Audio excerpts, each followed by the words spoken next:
Hello, everyone, and welcome to the Log In Audio Out podcast. I am your co-host, Hugo, and I'm here with my usual other co-host, me, Taylor. Hi. And I know we've been gone for a bit, but I think we're kind of back. Think of it like a little season 2-ish situation, but we definitely have a string of few recordings and sessions coming up for you guys. Especially for today, we have a guest, a very special guest. He is a U-Media alumni, just like myself. Say hi, Tom. Hi, Tom. How's it going? All right. A little tradition we like to start off with for our guests is, what would be your favorite video game series? Oh, geez. You know, when I was growing up, the big games that I was always playing were Nintendo games. All right, Mario, Legend of Zelda, Kirby. That Kirby, actually, that's a very good contender. But the one I'm going to go with is the one I've actually been playing the most recently is Pokemon. All right? That was a game that I was in love with as a kid. I grew up on that anime, like the first couple seasons. That was prime television when you're 3 years old, you know? And even today, I can go back to Leaf Green and Sapphire and Emerald and still have just as good of a time playing them now as I did when I was like 6, 7 years old. Like, that's a franchise that is very hard to screw up. Honestly, I get it. That was actually my first jump into RPGs. So completely get the appeal. I've been stuck to it ever since. And I've never played a Pokemon game. Oh, we need to change that at some point. I am the wrong age. I just totally missed it in my life. Go back in. It's timeless. All right. So the topic of today's session is going to be about our ChiTeen Lit Fest. So what this essentially is going to be a little preview for a certain, is it convention festival? How would you describe it, Taylor? It's a festival. Yeah. Chicago Teen Literary Festival, shortened to ChiTeen Lit Fest. Really unique in terms of festivals because it's a festival that is made by teens for teens. So only teens can go to the panels and sessions. Although this year, the conference is all virtual, there will be a few sessions that are going to be live streamed on YouTube that anyone can go to, any age can attend. So that's a really important part of it, of making a space for teenagers to talk about all things literary, which includes video games. It does a really good job of being really broad in the understanding of what literature and things literary means. It doesn't just mean, books, prose. It can mean poetry, journalism, and video games. Yay. Mm-hmm. And oddly enough, that's what we're going to be talking about today. And unlike ChiTeen Lit Fest, this is for all ages. And it's not our first time. As for any regular watchers or listeners, we've had our previous session with Max, if you guys remember who that is. But yeah, so today's theme focuses on stories and works of video games, specifically any story-driven content, and what would be your favorite and how does it matter? And to start off this discussion, I actually have a few questions for you guys. So I guess the first question is why stories in video games are important. And I think oh, sorry. I mean, so I think I was thinking about this earlier. I'm a really, really big fan of stories in video games. It's really what brings me to video games. But I think it's also really interesting to point out that, narrative video games aren't necessarily better than non-narrative games. It's just a different way of experiencing a game. There are a lot of absolutely amazing games that have very little or no narrative element, traditional narrative element. I think there are parts of narrative in all games. But I think for me, why stories are to me unique in video games is that it's all about the story being an immersive experience. So stories can have a different impact in games than they can in other mediums because you're often embodying a character or playing as another character. So you can feel this really deep connection to a narrative. And often you're given the ability to make choices within those stories in a way that you can't necessarily do when you are reading or watching something. Interesting. For me, I've always felt like video games are very much a very specific form to absorb content. Because obviously for like video games, for video games are very particular in how the story kind of progresses. Where, say, if we're reading a book or watching a TV show, we just watch what the character does, our protagonist or main centric group of protagonists do. While according to a video game, we control the pacing of what they do. We essentially become that protagonist, that main character, story, and it basically leads to just we learn to empathize. We learn to gain the perspective that we normally wouldn't get with like a book, movie, or any form of entertainment. And I think barely now people are barely realizing it in terms of storytelling, because a lot of times when people think of video games, you think of very short bursts. Like, I guess, like, oh, it's just the objective is to win, point blank, nothing else, and just don't lose. Go from basically point A to point B. When in reality, that's not really the case. How about Tom? Do you have anything on that? Well, I kind of agree a little bit with what the both of you said, but when I was growing up playing video games, I definitely had a different experience with video games than Taylor did. I watched the previous episode you guys did with Max actually earlier today to be ready for this, and I heard Taylor talking a little bit about how she was always kind of drawn to narrative games and stuff like that. Those are the ones she engaged with the most. Firewatch was brought up. Very good. Sorry to offend you. Walking simulator. Those are not the type of games that I grew up with as a kid, and those are not the type of games that I'm drawn to even now. You know, like I said, one of my earlier games that I played was Pokemon. I just love that franchise to death ever since I was a kid. The very first games, like the first 3 I ever played, were Spyro 2 on the PlayStation, WWE Thunder, also on the PlayStation, and Namco Museum 3, also on the PlayStation. The last one, just a compilation of all these old Namco arcade games. Ms. Pac-Man, Dig Dug, and a couple other more obscure ones.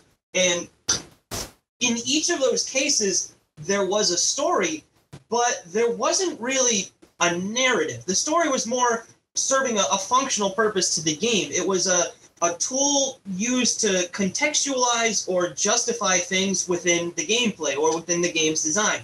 In Spyro, the story is very simple. It's a kid's game. You got a childish antagonist, and Spyro's called in to stop him. All right? Basically, it's just there to give you a reason to save all these guys and care about all the stuff you're doing.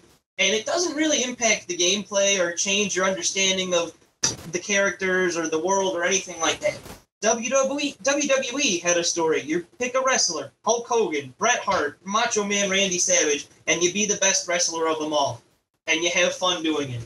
And Namco Museum, I might actually want to bring that up a little bit more later because there's a sort of meta story part to this, but each of the games within Namco Museum, Dig Dug, Ms. Pac-Man, Pole Position, all of them had little stuff. Like Ms. Pac-Man has a story about meeting Pac-Man, and Dig Dug is trying to get off an island or something. I don't even know what Dig Dug's doing, but they're all just there. Yeah, they're all just there as a way to, like I said, contextualize or justify the game being a game. All right, and one other example I think kind of perfectly encapsulates this: the original Metal Gear. It came out on this archaic computer system from like the 80s. I want to say it was called the ZX Spectrum or the Commodore, one of those two, something like that.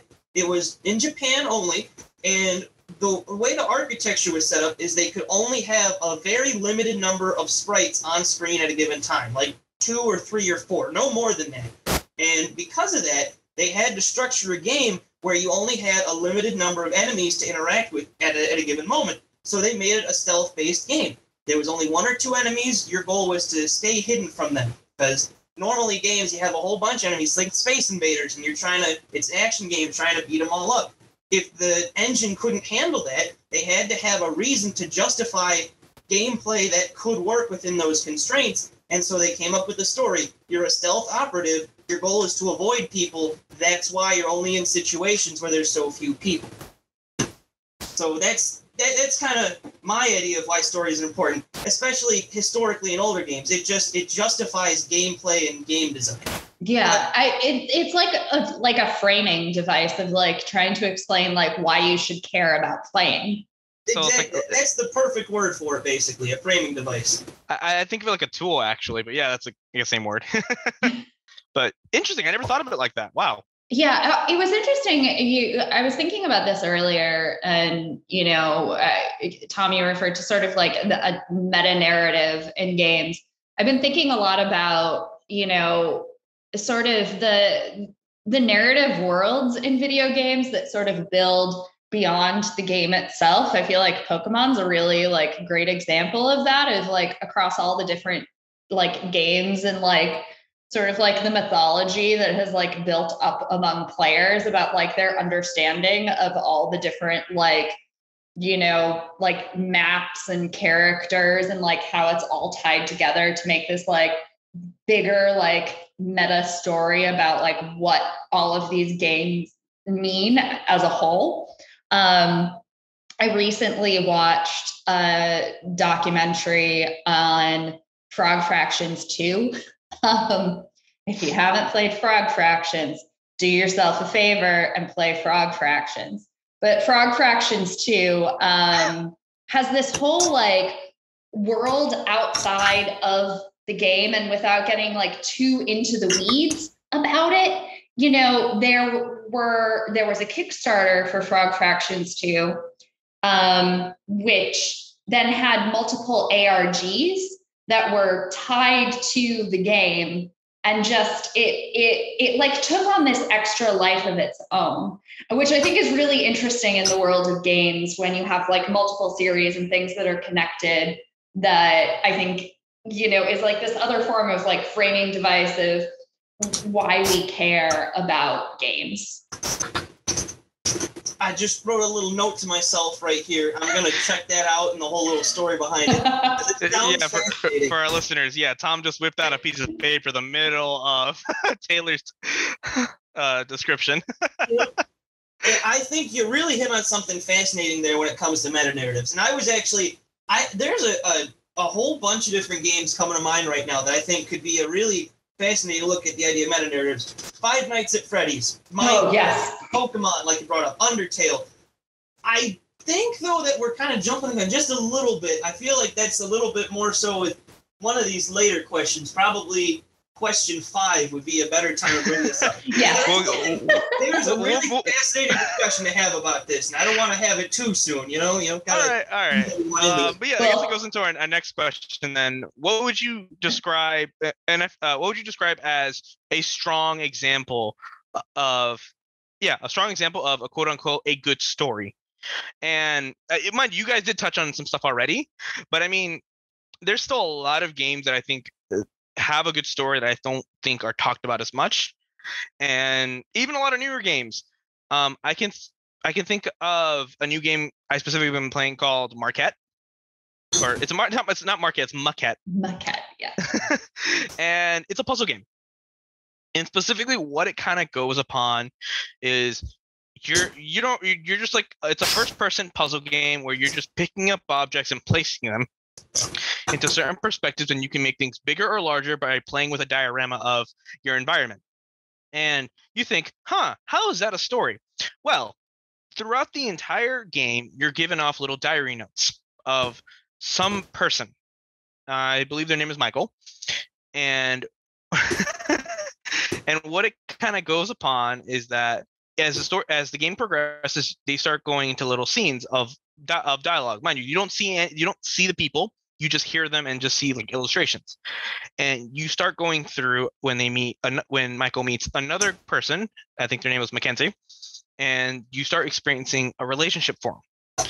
And you kind of go through so much ups and downs of said relationship, and you start seeing actual like representation of what Michael is feeling or what's happening in their life at that moment through like objects, like maybe like if they're having a fight, all the objects in the room are broken or shaking. If something is feeling upset and depressed, the entire air and screen has like a bluish tint. So you start feeling the sense of emotion, and it's a very interesting form of using art style to describe a story where it's like show not tell, and it just shows you like what a description of what emotions feel like. And I feel like that's a very smart way and unique way of how stories can be used through video games. And this is like a more modern one too as well. So that's my thing. Yeah, I think so. As I was thinking about this question, I think, there are for me games that have really great stories that are much more like linear, traditional stories that I love. Like I love The Longest Journey, Dreamfall series, love it. But it's super traditional, like very straightforward. And then I think what's more interesting to me in narrative in games are games that really like play around with being non-linear. So there are games, like Detroit Become Human, where there are branching storylines, like The Walking Dead and the Telltale games, where there are branching storylines, which are kind of derived from like choose your own adventure stories, which did exist, in print. But I think the kind of stories that I'm finding more interesting these days are the ones that allow the story to unfold through exploration that to me feel like truly nonlinear. So something like The Outer Wilds, not to be confused with The Outer Worlds. They both came out in the same year. I had that issue. Yeah. I need to write it down because I like in my brain, I get them confused. But The Outer Wilds is like the indie, not first person shooter one, which is about exploring an ancient civilization. So you're going to different planets, and you're not really given like super clear objectives. You're sort of like finding things and slowly piecing together what happened to this, ancient civilization. And so it's a form of storytelling that's like really deeply connected to the form of gameplay, which is about exploration and investigation. So by you engaging in the gameplay, you're revealing parts of the story. I feel like another really good example of this is Return of the Obra Dinn, which is super cool. Made by, and I'm blanking on his name right now, the same guy who did Papers, Please. But it's about you're investigating what happened on the ship. And you can like go look at different parts of the ship and start to piece together parts of the story, but you're not going through the story linearly. So it's part of like, using like deduction and context clues to put together the story. It's actually really tough. It's a really hard puzzle game. But by the end of the game, the whole linear story is revealed to you. So those kind of storytelling games I'm finding really interesting these days. I still love your straightforward linear game, but I really love that game designers are really thinking about like tying gameplay directly to the unfolding narrative. Oh, okay. And just for the record, I just looked up the game. You said the developer is made by Lucas Pope. Yeah, that's his name. But I think that's a great example, and I think that kind of would like to bleed into like one of our future questions throughout our session. And I think this would be a fun one, is because you mentioned how stories have kind of changed. The terms of storytelling has also evolved throughout the years. And I think, Tom, I think you'd have a good comment on this, because I know you mentioned prior, because this is like one of the questions of certain video games you feel like have changed from like linear to wanting to be explorative, and it's just overall impacting the player's experience. you asked a different question than I was expecting when you put the table on me. Could you repeat the question, please? I'm so sorry. My question for you is, how do you feel like a video game as a medium for story-driven content grown throughout the years? Oh, we're skipping right to question 5. Okay. Yeah. Trust me, they don't have me in order. It's fine. Yeah, okay. No, that's totally fine. See, here's the thing. I was given all these questions a good fair amount of hours earlier before this interview actually started, and I work in an office right now, a very boring office. All I do is scan papers, so I had a lot of time to think about this question. I'm so sorry. I'm so sorry. No. I'm just giving you some context here. I thought a lot about this. All right, I have. I almost wrote a thesis paper on these questions, just so you know. So, getting into this question, how have video games grown as a medium for story-driven content through the years? Let's put some context in here, right? Some real go way back, all right? Back to the very early days of video games, all right? Astro War was usually considered the first video game, 1968, something like that. People were barely on the moon. We got video games already. Pong came out in the early 70s. The Atari came out in the mid to late 70s. And on the Atari, that was kind of where the renaissance of gaming was, all right? And there were, a lot of games on the Atari that were just very simple games, all right? Sports simulators, football,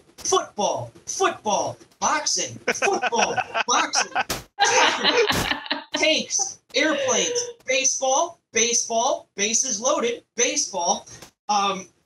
You could just put a word, just Google any word in Google, and you'll probably find an Atari game with that exact name. That was the downfall, but mind you, that almost killed video games. I'm just going to let you know that. Hang on, you're a couple years too early, my friend. See, here's where I'm getting up to this, right? In that age of very generically named and generically designed games, the ones that people remember most from that time are the ones that stood out. The ones that had a little bit of extra fluff. In this case, a story. The first video game that comes to mind when I think of video games and early storytelling is from 1979. It is a game on the Atari developed by a single man, Warren Robnett. It is called Adventure, all right? What it was during development is it was supposed to be an adaptation of a text-based game, Colossal Cave Adventure, which came out 2 years prior on computers. That game, you type in actual words on a keyboard, go left, go north, pick up bird, and whatever else. And that they tried to port it on Atari. Warren Robinett ended up making it his own thing. In the game Adventure, you play as a noble knight trying to retrieve a stolen chalice, stolen by an evil wizard, and return it to your golden castle. Along the way, you are harassed by 3 dragons that try to eat you, and an evil bat who steals your precious adventuring items, limiting you in your quest to retrieve this chalice bag. It sounds fantastic, sounds great. You look at the box art on the game, there's this huge green snake sticking out of a hedge maze. Very evocative imagery. The manual, very evocative in the way it describes the gameplay elements and what you're doing. The game is, you play as a square, you pick up other squares, and you return a square to your square. It's Atari. It's what you get when you play Atari. And the story is all told in supplements. You got your manual, you got your box art, you got the dragons have names, Yorgel, Rindle, Grundle. But in the game, they look more like ducks. They have 2 frames of animation, one where they move around, just sliding across the screen, and one where they stand still but their mouth is open. It's in the age of early video games, when everything just kind of sucks to look at, you needed something to stand out. And that's where stories came in. Very early on, in the late 70s, early 80s, stories were a tool for marketing, a tool for merchandising. Donkey Kong wasn't supposed to be its own IP. It was supposed to be a licensed Popeye game. You know, like the old 30s cartoons, Popeye with Olive Oil and Bluto. Donkey Kong was supposed to be Bluto, big tough guy who kidnaps Olive Oil, who eventually became Pauline. And Mario, obviously Popeye, trying to rescue his girl. But the licensing deal fell through, and in order to salvage the game, Nintendo decided to make it something original, put a very brightly colored Italian man on the front cover, and the rest is history, obviously. I'm loving the history you've done on this. Yeah. In those early days of gaming, The ones that people remember most, like I already said, Adventure, Pitfall, Donkey Kong, Pac-Man, all the early arcade games that became the most successful had a certain visual appeal at the time. In arcades, the ones that were played the most were the ones with the most brightly decorated cabinets, the ones that looked like something cool was happening, that had cool slogans, cool fluff on the outside, and that drew you in.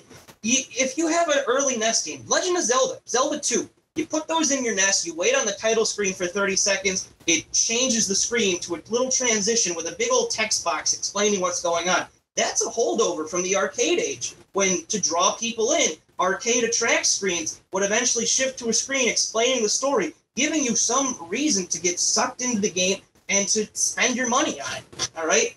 Now, eventually that marketing tool became something a little bit more than what it was. In the days of the NES, the 8-bit games, now that everything was on home consoles, people weren't spending quarters as much. All of the supplements came in terms of not on the box, because, you know, if you bought the box, you already spent your money. It was stuff like the manual. It was stuff like TV shows. What was it? There was that Nintendo show, Captain N. That's the one. That had Simon Belmont, that had Mega Man, that had Kid Icarus, that had King Hippo as a bad guy, Mother Brain from Samus as a bad guy.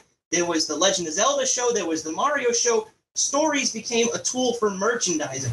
These characters became iconic, not because of the stuff they did in the game, because, again, 8-bit era, there's only so much you can do, but because of the stuff that happens on around them that give these characters their personality. And that really only started to change historically once we got into the 16-bit age. Once we get into the Super Nintendo, that's when we start getting things like RPGs. We get Chrono Trigger. We get the Final Fantasy games. That actually started on the NES. One of the last games for the NES was the first Final Fantasy, but it kind of had its renaissance in the 16-bit era. That's where we get the Mana series. We had Final Fantasy Adventure on the Game Boy. Then we had Secret of Mana on the Super Nintendo. We had Seiken Densetsu 3, which just recently got a new HD remake a couple years ago. And once we hit the Super Nintendo, that's when games start having a story for their own sake. Not so much to get you to buy the game, but to actually have a narrative.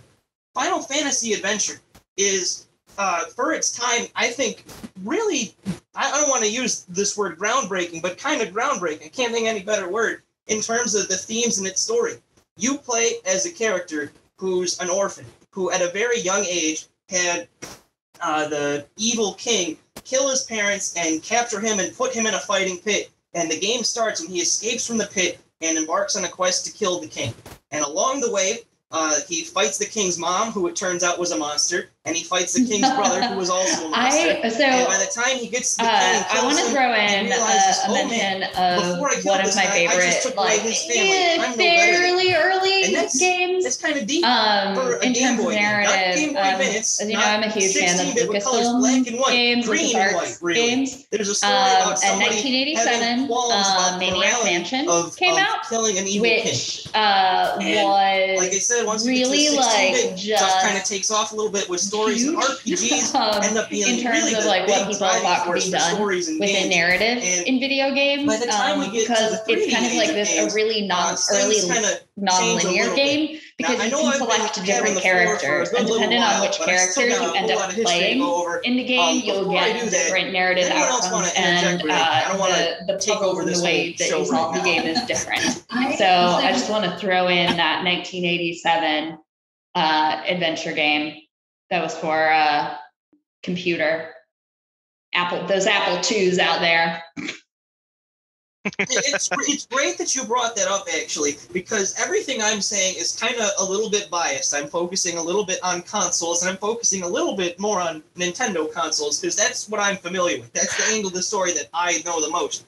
But when you bring up Maniac Mansion, that also brings up that Lucasfilm in particular, but a lot of companies were having a bit of a renaissance with point-and-click games during the mid to late 80s and the early 90s, with all sorts of new ways to come up with stories and get people engaged. And with computer games, point-and-clicks especially, gameplay is simple. It's you point at something, you click on it. The best way to keep somebody engaged when you have such very repetitious gameplay is a good story. So it kind of works hand in hand, you know? You're developing a story for the sake of it, and also to supplement the gameplay that you have to use, work within the constraints of your medium. And that's actually kind of a recurring theme with video game design and the way story is implemented. In the Atari age, you couldn't have a story in your game. It was impossible, which is why all the story relied on merchandising, relied on little feelies to kind of get across. In the NES age, stuff was getting a little bit better. You had some cutscenes, but it wasn't until we got to the Super Nintendo, the Genesis, the 16-bit age, when stories in games really started to be a recurring thing, because that was when the hardware finally kind of caught up to it and enabled good stories to kind of finally exist. And this is about the time where we get into early 3D games. And this is where storytelling in games stops going from being a sort of occasional selling point and starts being something everybody just expects. In the early... Yep. I'm gonna put a pin on that, right? So I can talk about one favorite thing of terms of storytelling. Even though I'm loving your history. This is a great thing, very informative, and honestly, I think it's a really great time. But one key thing that I think, if we're focusing on Nintendo consoles, that also happened for storytelling is the concept of JRPGs. While a lot of games in America have focused a lot on very gameplay focused games in terms of like what Tom was saying, where stories are just used as a form of advertisement and merchandise. I love that one. In Japan, it's actually been a little bit more the other way around, where they've kind of also focused on trying to translate stories from text based gameplay into like actual gameplay, like such as like roaming around into a dungeon, going into fighting monsters, basically like trying to create a video game version of Dungeons and Dragons. And more specifically, I think the best example I can think of is Dragon Quest. So Dragon Quest, for those who don't know or not familiar with JRPGs, it's ranked as one of the oldest series for role-playing games, specifically turn-based games. And the best way to describe it is literally just you're the hero, the chosen one, and you're hired to go into the cave, slay the dragon, and be the hero. And that's the most basic way I can go. There's a lot more iterations where there's many sequels. Right now, I think they're up to Dragon Quest 11 currently, but it is the oldest versions of storytelling and turn-based combat in terms of a role-playing game that has also been the most successful. Where I'm talking like once a new Dragon Quest game comes out, people from all over an entire country will take the day off and to play this game because the story is very powerful. Even though it's very, I guess basic would be a good way to go about it, but don't fix what's not broken. Well, I mean, you bring up an interesting idea with stories being a little bit basic, but still being very powerful. Getting away a little bit from the history of storytelling, getting more into that idea. Taylor brought up a bit ago that she is really interested in games that kind of have a unique way of presenting their story. And that's totally great. If story-driven games are your thing, after a while, having so many stories told straightforward to you, it wears a little bit, you know? But me, being a Nintendo gamer, most of the games I play don't have very strong stories, and the ones I do are always told in a very straightforward way. I think there's a lot of merit in a very straightforward story, because if you're playing a game, you can be playing it for any number of reasons, to engage in a certain idea, to experience something that might change the way you look at things, especially right now. We have games like The Last of Us, The Walking Dead, that kind of really deal with certain ideas with morality and stuff like that. I'm not going to get into that just yet. It's a little bit outside of my purview. But when you have something like, say, Super Paper Mario or Pokemon Mystery Dungeon, where the gameplay is pretty straightforward and the story is also straightforward too, it's pretty neat how a straightforward story can still have a certain impact on you nonetheless. Super Paper Mario, I'm going to give a little bit of highlight here right now. That is a game that basically nobody played. It was on the Wii. It was a Paper Mario game that wasn't an RPG. It was a platformer with a little gimmick where you could shift between 2D and 3D. And it had this... I think you might want to specify that you're playing Super Paper Mario, where people mistake Paper Mario from Paper Mario and the Thousand Year Door. Yeah, not the GameCube one, the Wii one, the one nobody played. All right? It was a 2D platform. It's like a 2D-ish platformer. Yep. So did I. That's my favorite version. Yeah, it's really nice. The story is very straightforward. It doesn't really get into the crazy stuff until towards the end of the game, unfortunately. So if you're not a very patient person, you might not get to the really cool stuff. But it works as a straightforward game with a straightforward story because you still get a chance to connect with the characters and kind of really feel what they're going through, even with not having your perceptions completely flipped on the whole world and everything else like that. And one thing I want to go for, because I think this is something I know you're not familiar with outside of Nintendo for story-driven games, around, I guess, 2000s to, like, I guess, 2010s, a shift from 2D to 3D happened, and when that started occurring, a lot more games outside of Nintendo started gaining a big boom. I'm talking like the PlayStation 1, PlayStation 2, and the Xbox, to where they focused a lot more like action games. And normally when you think of like an action or like shooting game, you think of like Call of Duty, Halo. I can think of any of Gears of War, something where it's like when people first think of it is like multiplayer based. But also, believe it or not, they also had their own types of stories, their own campaigns. And this also goes into like another form of storytelling where I like to nickname it, I call it cinematic storytelling, where essentially it's a movie where you're controlling the character, and that's where graphics yeah, no, and I feel like at that point characters and story and like visuals were seen as a big priority around that time, where these graphics look amazing, this looks beautiful, and then you're basically just, in reality, you're doing the same thing as you used to do. It's like going to point A to point B, but this time you're experiencing of, you're going to see, you have run away from this explosion, run away from this hill, and then you also get to understand certain characters, like what Taylor just mentioned that Hideo Kojima tends to do with Metal Gear, and then not to mention what he did with Death Stranding, but that's a different game for that's a different kind of storytelling. That's a little more heavy, but we can talk about that for later. But again, I think a few games that I think of that are really good examples is like Uncharted, Tomb Raider. I think those are really even The Last of Us, where you're there. While the gameplay is nice, a lot of people care about the story because it feels very realistic in how you're playing it, and you want to get farther and survive and want to see how this story plays out. You're not just playing like, to survive, raiding a tomb or trying to steal artifacts or survive a zombie apocalypse. You want to see what happens to these characters that you were introduced, and you want to see how it plays out, and you're in control of that. And I think that is where we're kind of at right now, where we're trying to figure out what's the next form of storytelling. And I kind of, and not to say we're plateauing, but I think people are starting to get really bored of that form of storytelling now. I don't know. I think you're getting a little ahead of yourself there. All right, maybe. That's my hot take. I think though, before we get before we get into the future, sorry to cut you off, we still have just a little bit more of the past to talk about, right? Like, you kind of almost segued a little bit more into the history of storytelling. You mentioned something that I want to talk about real quick.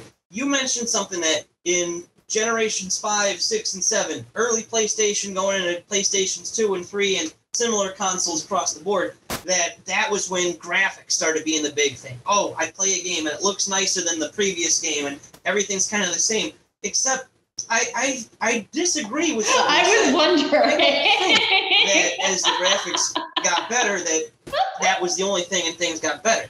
I think it's kind of worth bringing up that as these game consoles got more powerful, it kind of encouraged people to be more serious with their stories. And I'm going to go with a little offbeat example to kind of demonstrate this. One of the early PlayStation games, Crash Bandicoot, a launch title. You play that game, Crash Bandicoot 1, I personally don't like it. It hasn't aged well. The gameplay is not my style. And in terms of storytelling, there's barely any. Crash himself has very minimal animation. There's no cutscenes. Bosses introduce themselves with a single voice-recorded line, and that's it. But you watch as that franchise evolves. Crash 2, you have occasional cutscenes after you beat a boss where a floating head talks to you, justified as being a hologram. Crash 3, you have more cutscenes with floating heads, but there's more personality to them. You move on to Spyro, which is kind of like a successor to Crash, and now you have animated characters, full 3D models with movable heads, movable arms, movable legs, joints, basically. And Spyro 1 has very little animation, very minimal storytelling. Spyro 2 and 3 get better at that. More cutscenes, more personality. And shifting gears a little bit back to the graphics thing, Metal Gear Solid 1 came out on the PlayStation. It tried to be photorealistic as best as the PlayStation could. It looked a little ugly. It hasn't aged. A lot of blocky things. Faces are vague and hard to be distinct. It just looks like a peach-colored mask when you look at someone's face, all right?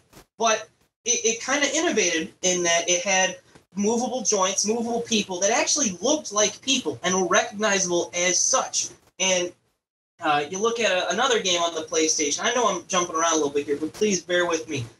Silent Hill kind of told a story that used the constraints of the technology to its advantage. It's a horror game where you're constantly surrounded by a fog that's very close to you. That fog is there to mask the fact that the PlayStation didn't have the draw distance to render the entire environment you were in. But it adds to the story. You're in a creepy thing. You're in a horror story. And they use the constraints of the technology to accentuate that. There's certain elements of story that I think we haven't touched upon at all, that story isn't just plot. It isn't just characters. It isn't just dialogue. With video games, you really have to use the medium to your advantage to tell the story. Music is a part of it.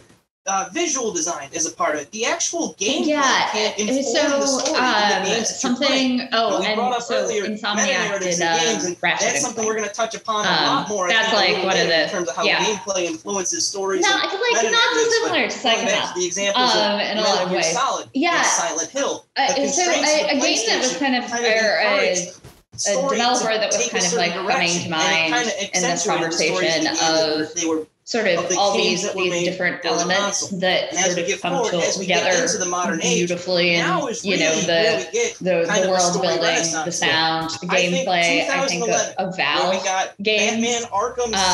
So original Half-Life, really kind of marked a turning point in how just where everything really meshes, and also something they did that was really huge, right in the first Half-Life game, like getting away from like stopping the story for a cutscene of like still giving you control. Like you do kind of stop for a cutscene, but you can still move your character around, and you kind of like feel that immersiveness in it, which I think like a lot of developers have learned from that. Like Skyrim and like Fallout games that built. And I also did want to touch on, like, I find the move to kind of open world and what, get with the Elder Scrolls games so fascinating because, right, there's like a main storyline in those games. But often the main storyline isn't what's actually interesting about the game. It's about the game that, like, and the story that you're creating for the character you're playing and, like, what you are choosing to do. As opposed to like what is defined as like the main story that's going to get you to the end to win. And I think it's very important and in a lot of ways, like it's super challenging to develop a story like that because you don't have that sort of like graphics, game design, laid out. I'm so happy you bring that up because I think I have one key game, and I'm not sure if I mentioned it other prior, mediums. But this is a good like renaissance. But I find that really interesting, of like giving a player full control over another superhero game that's been going up in popularity because and even if there's a story at all, like you think about like sandbox games, something like Spider-Man has been a popular superhero. Like, everyone knows who he is. Like love and play, and really had the best games. The legends have been passed on from developer, but there really isn't a story in Minecraft. But no one has been really able to hit it since like the GameCube era, from the movie license games. And your own recently, Insomniac, the developers behind like I think reason for being Psychonauts, and like it's the only one I can really remember. I think it's Double. No, that's Double Fine. No, I keep thinking of something else. Insomniac Games actually this developer. I forgot what previous games they worked on. But point is, the game that they have, their version of Spider-Man has actually been an amazing success in terms of how they handle like graphics, because Spider-Man actually looks amazing. It plays like an actual movie, and not to mention it's it flows great. The gameplay is amazing, and it's being seen as like the next, I guess, chapter for superhero video games. Where if people want to make a good superhero game, that is what you're going to base it on. And I think that's where Tom was mentioning, where aesthetics and music take a big core of how a player experiences the game and story. Spider-Man I think is a prime example, because it has its own soundtrack that's tailored specifically on what their player does in the game, and certain key points in story and gameplay. So again, that's my fanboying. I think I'm always gonna love those games from my heart. I think if people have not played it, great story, great game.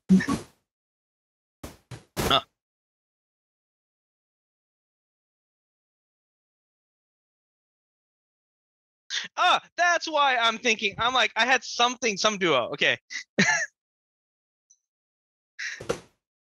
I don't know why I thought Psychonauts.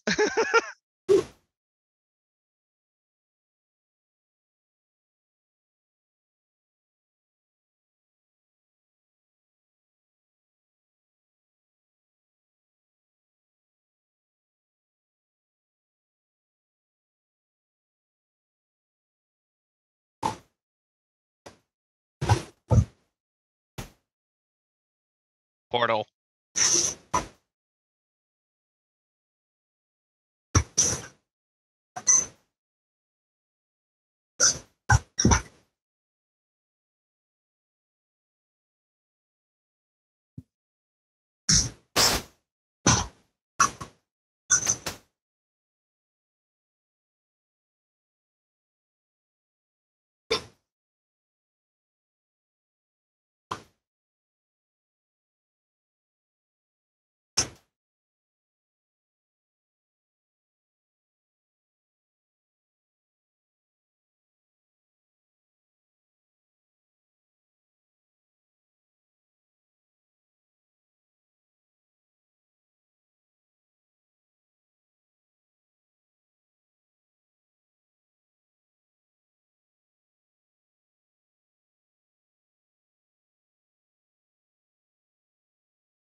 Definitely, even though it does have its own story, which I've only recently found out. Yeah.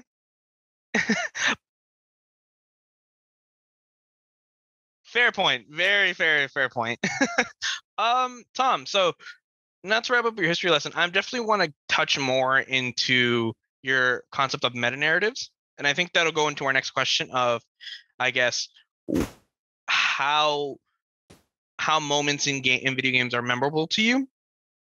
And I think I'm not saying like I'm jumping the gun or anything, but I definitely do think like the way storytelling in video games functions is a key factor to that, especially in terms of some games like, say, Five Nights at Freddy's, where I think that's one of the examples. That's the one thing that pops in my head, where the story kind of breaks out of the game itself and goes into like a chain of video games.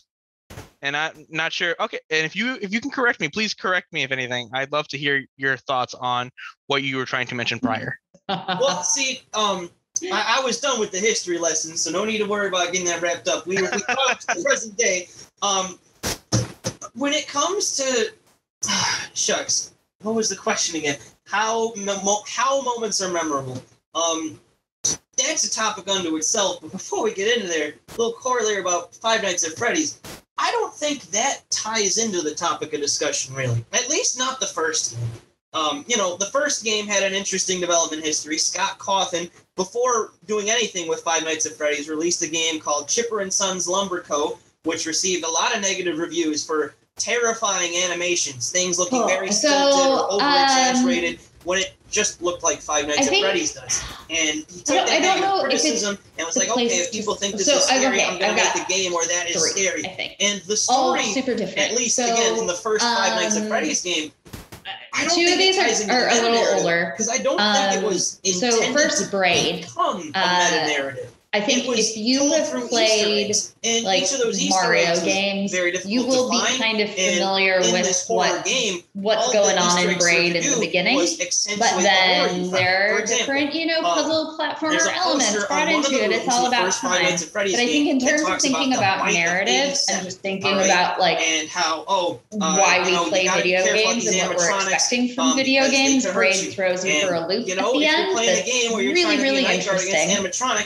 So I highly recommend Braid. Makes you a little bit more scared of them. And I don't know if you should start with it, but I think you cannot overlook the Stanley Parable when you're talking about narrative in games and like how we play games and why we play games. There's a story because when you're playing the Stanley Parable and you realize that you don't have to do what the narrator is telling you to do, like that's a really powerful moment.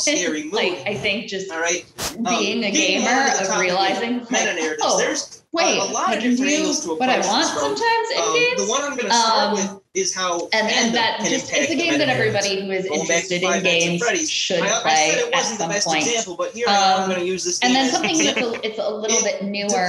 I highly recommend Disco Elysium. Got at least 5 especially if you're into RPGs. 3 different novelizations. And a movie that's been branching narratives. 2017. It's probably not going to come out, but who knows? It's beautiful and part of the reason that it just became like that such a good story and such a complex story. Who played Five Nights at Freddy's? I don't know why. It is so good.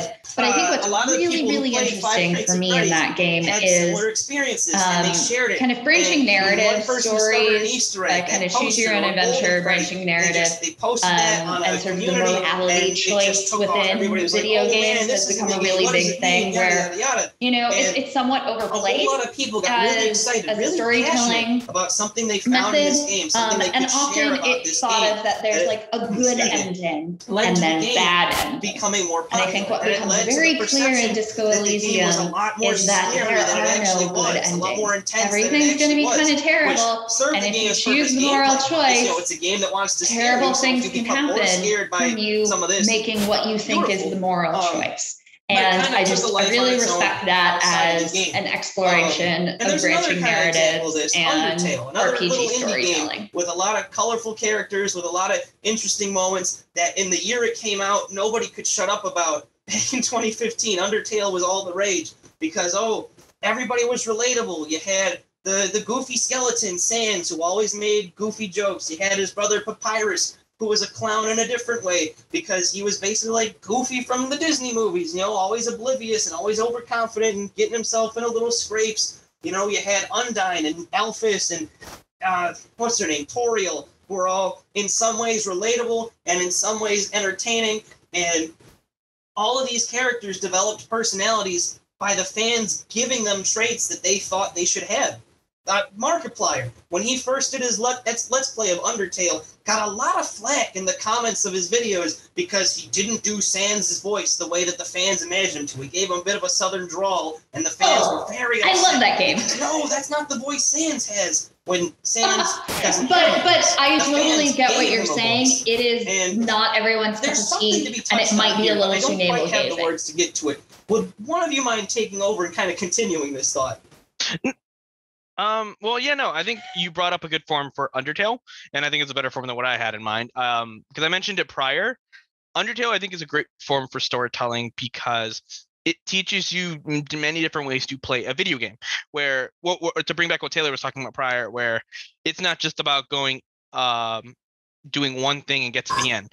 to where for Undertale, specifically for Undertale, you'd have to do different sorts of actions to get certain types of endings to make it feel specifically your kind of story, and where you have to explore and do certain actions to get the real sense of what's going on in the game. And I think that's just a very and at the time that was like a really powerful sense of storytelling that wasn't really brought upon. And I think that's also why like indie games kind of tend to shine through a lot more in compared to like a lot of mainstream video games, because I think they have that type of creative liberty. Right, indie games are just they're AAA games have a certain sort of commonness to them. I don't want to make a sweeping generalization or a condemnation of AAA games, but there are certain similarities that if you play one AAA game, you could dive right into another one and see a fewer differences than if you jumped into an indie game or a Nintendo game. And with indie games, like you just said, there's a lot more personality. In certain cases, there's just a lot more heart put into some of these indie games that come out. You know, Undertale, Five Nights at Freddy's, going back a whole decade, Cave Story. That's a game with a lot of personality in its characters, made entirely by one man. You know, he came up with every single thing in Cave Story. All the little bits and doodads and all the little personalities there. A little tangent. I'm a little upset that, you know, Cave Story, one of my personal favorite indie games, hasn't taken off like Five Nights at Freddy's or Undertale. So, you know, internet, if you could make that happen, make Cave Story the next big thing 50 years later, you know, I owe you a solid, you know. But awesome. At any rate, yeah. I think we're kind of running short on time. I think let's go wrap up to our very last question. And I think we've been talking about a ton of video games on stories and obviously like history, but I think for a lot of viewers, there'd be some people who are very much new to story-centric games, or maybe want to find a game that they haven't played and want to go into recommendations for.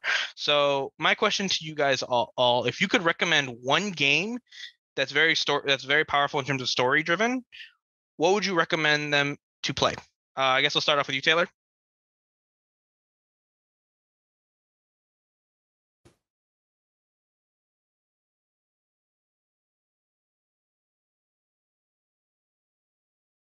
Okay. You want me to about?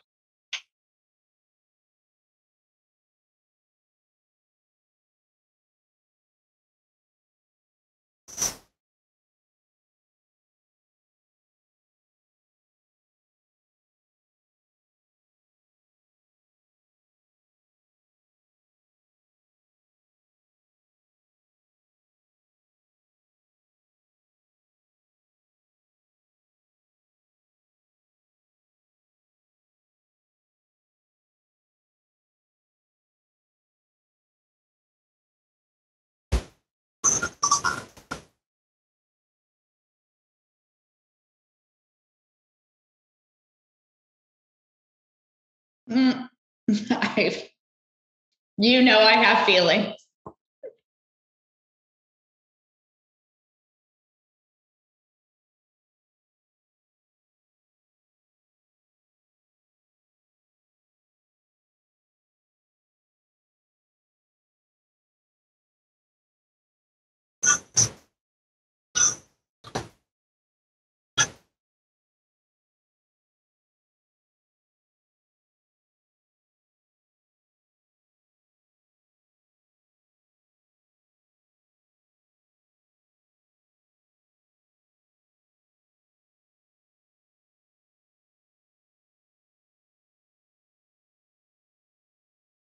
It is a unique world.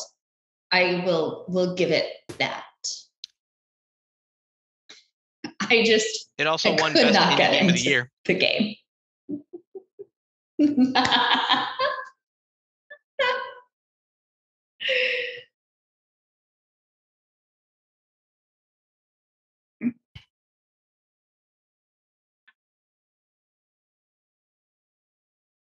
Yeah.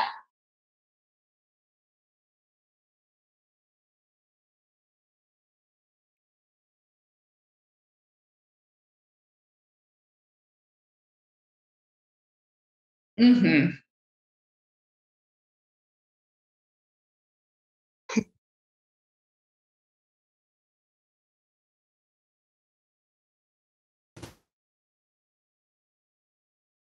Yeah. Well, I'm not quite sure when this episode is going to go out. So ChiTeen Lit soon. Awesome. Okay, Thank cool. you. ChiTeen Lit Fest is running Tom, how about May 16th to 23rd. Exactly it's all virtual. that I want to touch on if you are a teen, go to ChiTeenLitFest.org to register. Like Taylor said, if you are not a teen, go to the U Media Chicago YouTube. Take a look at the live videos we have coming up to watch what is going on. There's some really cool stuff and the story going on in the fest. There's also, it's going to close out with an open mic. It's a good game. It's on the 23rd. So if you're a teen and you want to perform, get on that list for the open mic. All right. The second game and also if you're a teen, like I said earlier, the fest is made by teens for teens. So take a look at the U Media Chicago, or just keep an eye on the U Media Chicago social media accounts. For this upcoming school year, if you want to be part of actually putting the fest together. So can you give like a little TL, like a 10-second description, I guess? Well, what Taylor just said, basically, the beginner's guide, what it is you're playing a game that somebody is saying, oh, hey, these are some games my friend made. So why don't you play them, and I'll tell you what they're about as you're playing them. You're playing the game, experience them on your own terms, as the narrator is telling you what you should think and how you should interpret these games. And eventually it's revealed the narrator is kind of a jerk, and he had a big falling out with his friend who made the games that he's showing to you. And there's a very interesting little dynamic there to be explored. And if you experience it yourself, you get a good idea about how these guys are. And it's interesting to think about. And honestly, this is a topic for its own podcast, honestly. But I didn't enjoy the gameplay until like very recently. Within like the past week, I started thinking about it. And it is kind of brilliant. But it's just also kind of tedious too. All right. Ultimately, you're playing a game about toxic people in a toxic relationship. And if you're not into that, it kind of sucks you out of the whole experience, regardless of how brilliant it is. It's like playing The Great Gatsby, basically.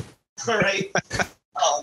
Wow, good way to bring in literature into this podcast.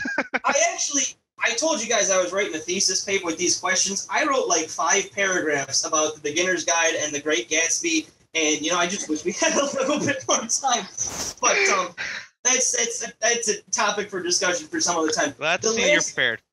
The last game I want to talk about in terms of a good story is the Elder Scrolls V Skyrim. That's the only Elder Scrolls game I've played, and I know that at least the Oblivion and Morrowind do very similar stuff to Skyrim, but Skyrim has one very good element in terms of storytelling that I think is absolutely brilliant, that it was, for the time, kind of groundbreaking and kind of really influenced storytelling much later and still holds up to this day. That is the Civil War storyline in Skyrim, all right? You have 2 factions fighting over a piece of land.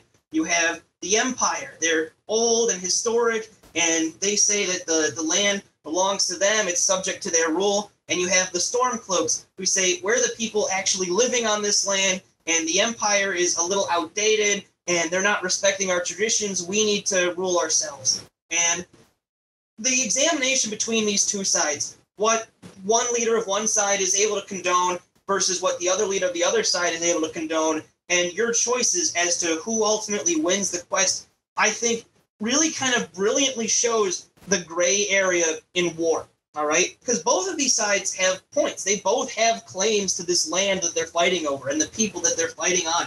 And both of them also have faults, stuff that they do that really makes you question if they're good guys. There's a whole lot of people who are fans of this guy, Ulfric Stormcloak, the leader of the rebellion.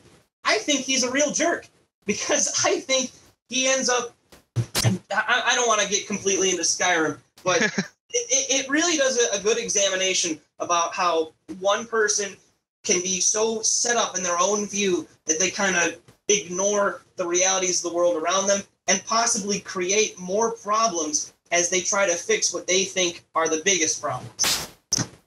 Awesome. All right. Well, thank you for your recommendation. I think for me, instead of 3, I have 1. And normally I talk a lot about RPGs, Persona, Fire Emblem, stuff like that related. This time, what I like to recommend is a little more in the like what I call cinematic storytelling, is the game Horizon Zero Dawn. Taylor, I know you had problems with the. I only mentioned this because it's like a good form of modern games, because a new version is coming out for it already. And for me, I think I really actually did enjoy the storytelling, how it handled it, only because I played it from beginning to end. And I think it's a good mixture for beginners, because it combines good gameplay with, I'm not saying it's great, it's like Oscar-winning storytelling. It was nominated for everything, didn't really win anything, but I definitely think it's a good start for beginners specifically, to where if they wanted to start dwelling into like lore and stuff like that, where it's very open world based, like a sandbox. So I think for my reasons in terms of being a beginner, it's a great start. So. Yay!